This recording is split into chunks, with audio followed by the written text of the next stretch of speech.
Leadership Foundation. Leadership advice from America's most trusted leaders. Hello and welcome to the General Leadership Foundation and this week's installment of the 200-second soundbite.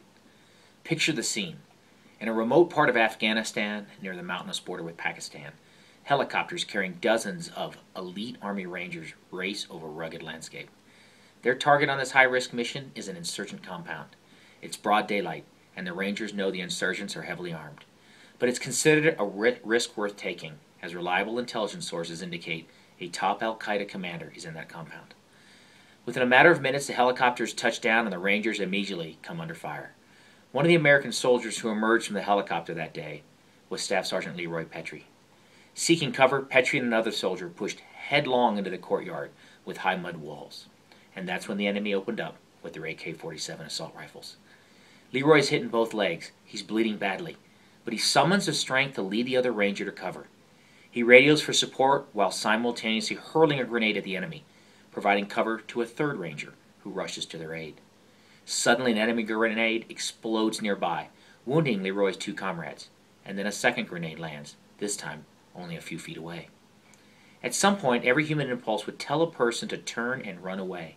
After all, every soldier is trained to seek cover. That's what Sergeant Leroy Petrie could have done. Instead, this 28-year-old man, with his whole life ahead of him, this husband and father of four, did something extraordinary. He lunged forward toward the live grenade. He picked it up, cocked his arm to throw it back at the enemy, and it exploded, just as it left his hand. With that selfless act, Leroy saved his two Ranger brothers, but his valor came with a price. The force of the blast took Leroy's right hand. Shrapnel riddled his body. Said one of his teammates later, "I had never seen someone hurt so badly." Even his combat-tested, battle-hardened fellow Rangers were amazed at what Leroy did next. Despite his grievous wounds, he remained calm, actually putting on his own tourniquet. He then continued to lead, directing his team, giving orders, even directing the medics on how to treat his wounds. When the fight was over and victory achieved, Leroy lay quietly in a stretcher as he was loaded into a helicopter. Before the helicopter lifted off, one of his teammates ran over to shake Leroy's only remaining hand. "That was the first time I shook the hand of someone who I consider to be a true American hero," that Ranger said. Leroy Petrie showed that true heroes still exist, and they're closer than you may think. Sociologist Ernest Becker writes, "Man will lay down his life for his country, his society, his family. He will choose to throw himself on a grenade to save his comrades.